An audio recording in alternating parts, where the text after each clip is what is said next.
தாய் தமிழ் உறவுகளுக்கு வணக்கம். நான் உங்கள் அன்பு தம்பி மசே ஸ்டாலின் பாரதி.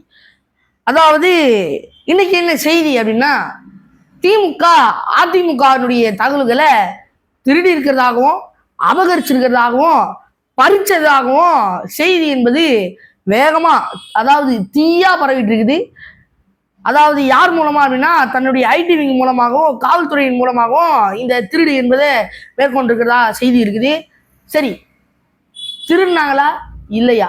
திருடினா எதற்காக திருடணும், ஏன் திருடணும், அப்படியே திருடுனா அந்த வரக்கூடிய 2026 சட்டமன்ற தேர்தலில் அவங்க திருடின தகவல் எப்படிப்பட்ட மாற்றத்தை உண்டாகும் அப்படிங்கிறத பற்றி தான் இந்த காணொலியில விரிவா தெளிவா பார்க்க போறோம். வாங்க காணொலிக்குள்ள போகலாம். 2026 சட்டமன்ற தேர்தலை நோக்கி தமிழ்நாடு ஓடிக்கொண்டிருக்கிறது. அப்படி இருக்கிற நிலையில தமிழ்நாட்டில் மும்முனை போட்டி என்பது நிலை கொண்டிருக்கிறது. அதாவது இப்ப இருக்கக்கூடிய ஆளுங்கட்சியான திமுக, எதிர்கட்சியான அதிமுக இருக்கும். இந்த ரெண்டு கட்சியுமே எதிர்கட்சியா எதிர்த்து 15 ஆண்டு காலமா களத்துல நின்று கடந்த 2024 சட்டமன்ற தேர்தலில் 8.5% வாக்கினை பெற்று தமிழ்நாட்டின் மாநில கட்சியாக அங்கீகரிக்கப்பட்டு நிரந்தர சின்னம் பெற்ற தமிழ்நாட்டின் 3வது பெரிய கட்சியான நாம் தமிழர் கட்சி 3வது இடத்தில் நின்று மும்முனை போட்டியா இந்த தமிழ்நாடு என்பது தமிழ்நாட்டுல நிலை கொண்டிருக்குது. இப்ப உதாரணமா அதிமுக எடுத்துக்கிட்டீங்கன்னா, அதிமுக எந்த தொகுதியில எந்த வேட்பாளர் நிறுத்த போறாங்க, எந்த அடிப்படையில நிறுத்த போறாங்க, அவங்க எப்படிலாம் பிரச்சாரம் பண்றாங்க, அவங்க நிற்கக்கூடிய தொகுதியில ஆண்கள் ஓட்டு அதிகமா பெண்கள் ஓட்டு அதிகமா, அந்த வேட்பாளர் எப்படி பேசுவாரு, என்னென்ன பண்ண போறாரு, எந்த ஸ்ட்ராட்டஜி கையில் எடுக்க போறாரு, யாரை எதிர்க்க போறாரு, இது போன்ற பல வகையான தகவல்கள் திமுகவிற்கு தேவை. இது திமுக இது போன்ற விடயங்கள் எல்லாம் பண்ணல, இந்த உளவு தகவல் அதிமுகவுக்கு தேவை. அதனால இங்க இந்த உளவு தகவல்கள் தேவைப்படுகிறது. என்னப்பா இதுக்குள்ள நாம் தமிழர் வராதாப்பா அப்படின்னு நீங்க கேட்டீங்கன்னா, நாம் தமிழர் தனித்துவமான மாற்று அரசியல் எடுத்துட்டு போறதுனால இந்த உளவு தகவல்லாம் அவன் தேவையில்லை. ராமன் ஆண்டாலும் எனக்கு ஒரு கவலை இல்லை, அவங்க பாட்டு போயிட்டே இருப்பான். அதனால திமுகவிற்கும் அதிமுகவிற்கும் இது போன்ற உளவு தகவல்கள் தொடர்ச்சியாக தேவை.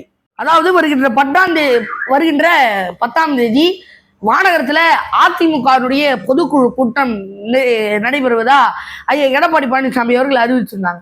அந்த பொதுக்குழு கூட்டத்துல உதாரணத்துக்கு சொன்னோம் அப்படின்னா, ஐயா எடப்பாடி பழனிசாமி அவர்கள் ஏற்கனவே பேசும்பொழுது எங்க கூட நிறைய கட்சிகள், அதாவது பெரிய பெரிய கட்சிகள் எங்க கூட கூட்டணி வரதுக்கு தயாரா இருக்கிறாங்க அப்படின்னு ஒரு இடத்துல பேசியிருந்தார் இல்லையா? அதற்கான சில முடிவுகளையும், மேலும் ஐயா டிடிவி தினகரன் இருக்காங்க, ஐயா ஓபிஎஸ் இருக்கிறாங்க, ஐயா செங்கோட்டையன் அவர்கள் இருக்கிறாங்க, அம்மையார் சசிகலா இருக்கிறாங்க, இதெல்லாம் ஏற்கனவே பிரச்சனையாச்சு இல்லையா? இது சார்ந்த சில தீர்வுகளையும் அந்த பொதுக்குழு கூட்டத்துல வெளியிடுவாங்க. ஏன்னா ஒரு கட்சியில இருக்கிறாங்க அப்படின்னா, தேர்தல் கலக்காண போறாங்க அப்படின்னா, எந்தெந்த கட்சி நம்ம கூட கூட்டணியில் இருக்கிறாங்க, என்னென்ன கட்சிகள் தீர்க்கப்படுது, என்னென்ன பிரச்சனைகள் தீர்க்கப்படுது, என்னென்ன பிரச்சனைகள் உள்ள வருது, எல்லாத்தையும் ஆலோசிச்சு பேசுவாங்க இல்லையா? இது போன்ற தகவல்கள், இது போன்ற சில முடிவுகள், பிரச்சனைகள், தீர்வுகள் எல்லாத்தையும் பொதுக்குழு கூட்டத்தில் அறிவிப்பாங்க இல்லையா? இந்த தகவல் திமுகவுக்கு தேவை. திமுகவுடைய தகவல் அதிமுகவுக்கு தேவைதான். ஆனா இந்த தேவைப்பட்டிருக்கிறதுனால எடுத்திருக்கிறாங்க அப்படின்னு ஒரு வாதம் போயிட்டு இருக்கு. ஒவ்வொரு கட்சிக்கும் ஐடிவி இருக்கும் இல்லையா? அதுபோல எல்லா கட்சிக்கும் இப்ப தமிழ்நாட்டில் ஐடிவி இருக்கு. அதுபோல திமுகவினுடைய போன தேர்தலை சந்திப்பதற்காக ஐயா திரு பிரசாந்த் கிஷோர் அவர்கள் வேலை செஞ்சாங்க. அவர் கூட ஐயா திரு ஸ்டாலின் அவர்களுடைய மருமகனான ஐயா சபரீசன் அவர்களும், மேலும் திரு ஆதவ் அர்ஜுனா அவர்களும் வேலை செஞ்சாங்க. திமுகவினுடைய வெற்றிக்காக வேலை செஞ்சாங்க. இந்த தேர்தலில் ஐயா திரு சபரீசன் அவர்கள் பிரசாந்த் கிஷோர் எல்லாத்தையும் கத்துக்கிட்டு அவர் ஒரு புதிதாக ஒரு நிறுவனம் தொடங்கி தன்னுடைய சொந்த கட்சிக்காக, அந்த கட்சியினுடைய வெற்றிக்காக வேலை செய்ய தன்னுடைய பணிகளை தொடங்கிட்டாரு ஐயா திரு சபரீசன் அவர்கள்.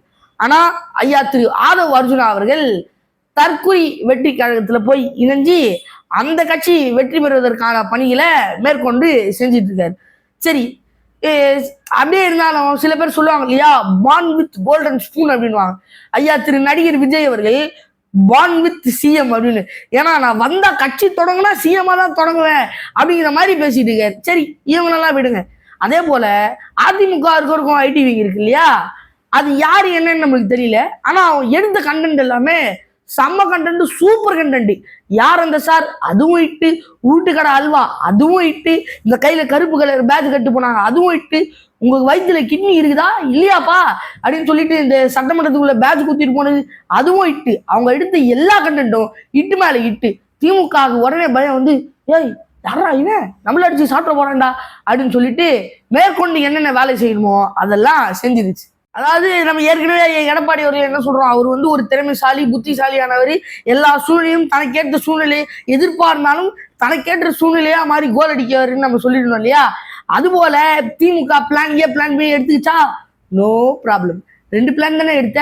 எல்லா பிளானுக்கும் ஒரு கட்சினாலே ஒரு பிளான் ஜெட் வரைக்கும், ஒரு சின்ன விடயம் அப்படின்னாலே பிளான் ஜெட் வரைக்கும் இருக்கணும். ஆனா எடப்பாடி அவர்கள் அந்த விடயத்துல கரெக்டா இருந்திருக்காரு. தம்பி நீ பிளான் ஏ பிளான் பி தானே எடுத்திருக்க, எங்ககிட்ட பிளான் ஜெட் வரைக்கும் இருக்குப்பா, நாங்க இம்ப்ளிமெண்ட் பண்ணிக்கலாம், எங்களுக்கு ஒன்றும் பிரச்சனையே இல்லை அப்படின்னு சொல்லிட்டு சூழ்நிலை தனக்கு முற்றிலும் எதிர்பார்ந்தாலும் அதை தனக்கு சாதகமா பயன்படுத்தி திருப்பி விட்டுருக்கிறாரு. ஆனா அந்த திமுக பண்ணக்கூடிய இந்த சிறிய சிறிய சில்லறை செயல்கள் அவருக்கு எதுவும் பிரச்சனை ஏற்பட்டிருக்காது அப்படின்னு தான் நினைக்கிறேன். அதெல்லாம் டேக்கிள் பண்ணி போகக்கூடிய ஒரு சூழ்நிலை, ஒரு சந்தர்ப்ப சூழ்நிலைவாதி அந்த திறமை அவர்கிட்ட அதிகமா இருக்குது. ஒரு தமிழ்நாட்டுல சிறந்த ஆளுமை, அரசியல் ஆளுமை தனக்கேற்ற சூழ்நிலையா மாத்திக்குவார் அப்படின்னு சொல்லலாம். அதுல எடப்பாடி ஐயாவையும் ஒரு ஆளா நம்ம சேர்த்துக்கலாம். அப்படிப்பட்ட ஒரு திறமை உள்ள நபர்.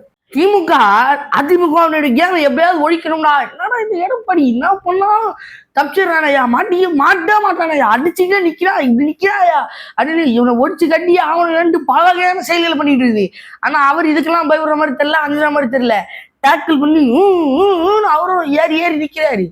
ஒரு பக்கம் ஏடிடி விதிநகரன் கல் விடுறாரு, ஒரு பக்கம் ஐயா செங்கோட்டையன் கல் விட்டு பாக்குறாரு, ஒரு பக்கம் ஓபிஎஸ் ஊன்னு கத்துறாரு. இவங்கெல்லாம் 10வது செங்கோட்டை எல்லாம் ஒன்றிணைஞ்சு கல்லூரி வாங்கன்னு வேற கூப்பிடுறாரு. இவங்கெல்லாம் எத்தனை பேர் நின்று கல் எறிஞ்சாலும் சும்மா கெத்தா நின்று அப்படியே ஸ்டேபிளா நின்று இருக்கிறாரு. அதாவது நான் இப்ப சொன்ன இவங்க எல்லாரும் இப்ப சொன்ன இல்லையா, ஓபிஎஸ் சசிகலா இவங்கெல்லாம் வந்து தனிநபர். இவங்கெல்லாம் ஒரு பக்கம் கல் எறிஞ்சாலும் திமுகவை சார்ந்த கூட்டணி கட்சிகளும் இந்த வேறுபாடு நீங்க புரிஞ்சுங்க. தனிநபர் கல் எறியது வேற. ஒவ்வொரு இதுலயும் எவ்வளவு பேர் இருக்காங்க, ஒவ்வொரு கட்சியிலும் எவ்வளவு பேர் இருக்காங்க, திமுக எவ்வளவு பேர் இருக்காங்க. இவங்க எல்லாம் சேர்ந்து எடப்பாடி மேலே அதிமுக மேலே கல் எறிகிறாங்க. ஆனா எதுக்குமே பயப்படாம அப்படியே மலை போல நிக்கிறாரு. டேய் நீ எவ்வளவு பண்றா, நான் பாட்டு ஆடாம அசையாம நிப்பண்டா அப்படின்னு சொல்லிட்டு தனியா நிக்கிறாரு. அவரு இவ்வளோ பெரிய இமயமலை, திமுக இவ்வளோன்னு மடு, இதால ஒண்ணுமே பண்ண முடியாது. திமுக கூட்டணி இருந்தாதான் சும்மா அப்படி நின்று தூக்கி அப்படியே பாடி பில்டுங்க அப்படின்னு சொல்லிட்டு முறுக்கா நிற்கும். திமுக முன்னாடியே அதிமுக சும்மா முறுக்கா இப்படி நிற்கும். ஏன் கூட்டணியே இல்லாம நிற்கும். திமுக கூட்டணி இருந்தாதான் இப்படி நிற்கும். சில பேருக்கு இந்த ரத்த சோக நோய் வரும், அந்த ரத்தம் அந்த தட்டனுக்கு செத்துட்டா புது ரத்தம் ஏற்றினாதான் அவங்க நல்லா வருவாங்க. அது போலதான் திமுக. ஆனா அதிமுக அப்படி கிடையாது. எப்ப இருந்தாலும் திமுக விட பெரிய கட்சி அதிமுக.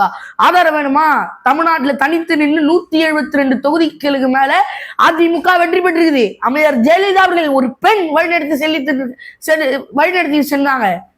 இப்ப அதுக்கு அடுத்து ஐயா திரு எடப்பாடி பழனிசாமி அவர்கள் அம்மையார் ஜெயலலிதா சொன்ன அந்த ராணுவ கட்டுப்பாட்டை உள்ள கொண்டு வராரு. ஏய் நீ எவ்வளவு அடிக்கிறாடா, நான் தனித்து நின்று அடிக்கிறேன்டா சொல்லிட்டு திருப்பி அடிச்சிட்டு இருக்காரு. சரியான பதில்களை கொடுத்துட்டு இருக்கிறாரு. எவ்வளவு முடியுமோ அவ்வளவு செஞ்சிட்டு இருக்காரு. அதான் பொறுக்க முடியாம திமுக இது போன்ற குருடு இந்த சொல்லுவாங்களா குறுக்கு வழியில போனாயா அப்படின்னு குறுக்கு வழி செயல்பாட்டெல்லாம் செஞ்சுட்டு இருக்கு திமுக. சரி இந்த மாதிரி திமுக சில திருட்டு வேலைகளை செய்யறதுனால தான் திருடர் முன்னேற்ற கழகம் அப்படின்னு சொல்லிட்டு ட்ரோல் பண்றாங்களோ என்னமோ. சரி விடுங்க, என்னமோ ஏதோ இன்னைக்கு நடந்த விடயத்தை யார் வந்தாலும் சரி, நான் கடைசியா இறுதியா சொல்றது விரும்புறதுன்னா, யார் வந்தாலும் சரி மக்கள் ஒரு சரியான பாதையில வழிநடத்தி கொண்டு செல்றாங்களா அதுதான் நமக்கு வேணும். அதனாலதான் நம்ம நிறைய கட்சிகளை வந்து இவங்க நல்லா பண்றாங்க அவங்க நல்லா பண்றாங்க அப்படின்னு நம்ம விமர்சிக்கிறது. மக்களை வழிநடத்தி கொண்டு சரியான வழியில வழிநடத்தி சென்று கொண்டு போனோம் அப்படின்னு தான் ஆசை. அதனால இன்னைக்கு நடந்த விடயத்தை இன்னைக்கு பேசிட்டோம், நாளைக்கு நடக்க போற விடயத்தை நாளைக்கு பேசுவோம், நாள்தோறும் நடக்கக்கூடிய விடயத்தை நாள்தோறும் பேசுவோம். இணைய மக்களே, சிந்தியுங்கள், செயல்படுங்கள், உடன் இணைந்திருங்கள். அடுத்த காணொலியில் மீண்டும் சந்திப்போம். நன்றி, வணக்கம்.